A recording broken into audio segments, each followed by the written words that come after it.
137 दिन बाद जब आज सदन में राहुल गांधी की वापसी हुई तो भाजपा के होश उड़ जाना लाजमी था। लेकिन जब सदन में उनकी वापसी हुई तो ऐसा लगा कि मानो सत्य की, न्याय की, साहस की, उम्मीद की, लोकतंत्र की इस देश की जीत हुई है। जब वो गांधी प्रतिमा पर शीश झुकाकर सदन के अंदर गए तो सदन राहुल राहुल के नारों से गूंज रहा था और इंडिया इंडिया के नारे हर ओर से लगाए जा रहे थे। जब ऐसा हो रहा था तो भारतीय जनता पार्टी की भी एक स्क्रिप्ट तैयार थी। भला वो पीछे कैसे रहते हैं, जो डरता है वो ये सब जरूर करता है। वहां के एक दुमछल्ले सांसद हैं, वो उठ खड़े हुए और उन्होंने एक ऊल जलूल आक्षेप लगाने शुरू किए। और वही चिर परिचित स्क्रिप्ट, जब पाकिस्तान काम नहीं आता तो चीन के पिछलग्गू बन जाते हैं। कुछ चीन पर बेतुकी बातें बोली तो उस दुमछल्ले सांसद से सबसे पहले तो मैं ये पूछना चाहूंगी कि चीन पर मुंह खोलने से पहले कभी अपने आका से 3-4 सवाल पूछिएगा कि चीन आज भी अतिक्रमण करके क्यों बैठा है और आपने क्लीन चिट क्यों दी चीन को।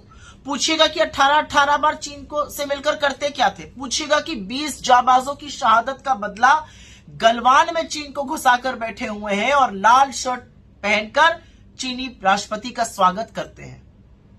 पूछिएगा कि चीन से बदला चीन का व्यापार बढ़ाकर दिया क्या। वही स्क्रिप्ट अनुराग गोली मारो ठाकुर ने एक प्रेस कॉन्फ्रेंस करके दोहराई।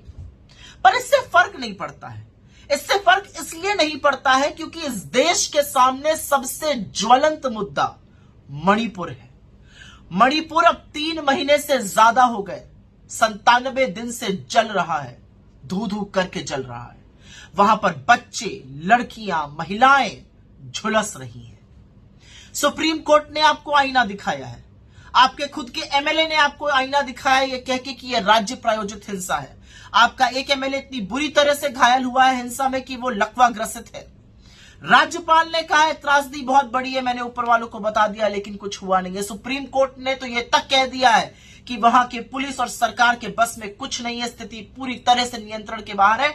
और सुप्रीम कोर्ट ने अपने पूर्व न्यायाधीशों की एक समिति गठित करी है जो वहां पर पुनर्वास का काम करेगी। मतलब सरकार पर रत्ती भर इस देश के सुप्रीम कोर्ट तक को भरोसा नहीं है। तो आप कितना भी मुद्दे से भटकाने की कोशिश कीजिए, आप कितनी भी कोशिश कीजिए कि आप राहुल गांधी के खिलाफ अपशब्द बोलिएगा या कांग्रेस पार्टी पर बेतुके आरोप लगाइएगा, लेकिन जवाब तो आपको सिर्फ एक चीज का देना पड़ेगा कि 3 महीने से जलते हुए मणिपुर पर आप चुप क्यों हैं। आपने क्या सोचा है मणिपुर में शांति बहाल करने के लिए।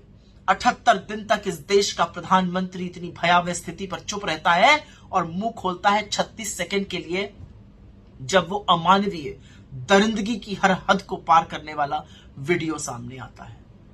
अब सदन में कल फिर से एक दहाड़ सुनाई देगी, शांति की एक अपील सुनाई देगी, उस व्यक्ति की आवाज सुनाई देगी जिसने मणिपुर में लोगों के जाकर आंसू पोंछे हैं, उनको ढांढस बनाया है, उनसे शांति की अपील की है। और जब कल सदन में राहुल गांधी बोलेंगे तो भाजपा वालों सुनना, और सुनना इसलिए जरूरी है क्योंकि सदन में इस देश की लोगों की वेदना, उनकी तकलीफों की आवाज गूंजनी चाहिए। आपकी नौटंकी के लिए इस देश के पास वक्त नहीं है। प्रधानमंत्री जी अब तो बहस में आकर भाग लीजिएगा, कब तक भागे भागे फिरिएगा।